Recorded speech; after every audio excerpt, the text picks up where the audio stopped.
নমস্কাৰ মোৰ নাম শ্ৰী যুগল কেও ওদালগুৰি উচ্চতৰ মাধ্যমিক বিদ্যালয়ৰ মই এজন বিজ্ঞান শিক্ষক মই পোনপ্ৰথমে সমগ্ৰ শিক্ষা অভিযান অসম আৰু আইআইটি গুৱাহাটী টিমক ধন্যবাদ জ্ঞাপন কৰিছো। অভিযান আৰু আইআইটি মিলি যি এটা ইনকাৰিং লেবৰ ওপৰত প্ৰজেক্ট আৰম্ভ কৰিছে এই প্ৰজেক্টটোত আমি প্ৰথম সেশনৰ দ্বিতীয় উইনাৰ হিচাপে আমি বিবেচিত হৈছো।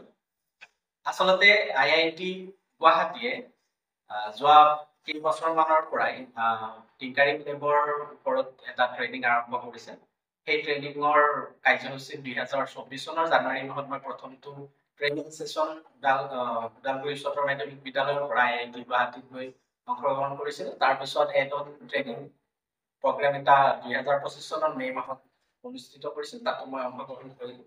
তাৰ পিছৰ পৰ্যায়ত আইআইটি গুৱাহাটীয়ে যি বছৰজোৰা কাৰ্যসূচী এই টিংকাৰিং লেবৰ ওপৰত হেণ্ডছ অন এক্টিভিটি কেনেকৈ ল'ৰা ছোৱালীৰ ওপৰত লগত লৈ আমি ল'ৰা ছোৱালীক লগত লৈ আগবাঢ়ি যাব পাৰোঁ, প্ৰজেক্টবিলাক বনাব পাৰোঁ, নিজৰ থিংকিংবিলাক ডেভেলপ কৰিব পাৰোঁ, তাৰ ওপৰত জুন মাহৰ পৰা ফাৰ্ষ্ট সেশন আগষ্টলৈকে আৰম্ভ কৰিছিল। আৰু সেই ফাৰ্ষ্ট সেশনত আমাক দুটা প্ৰজেক্ট দিয়া হৈছিল।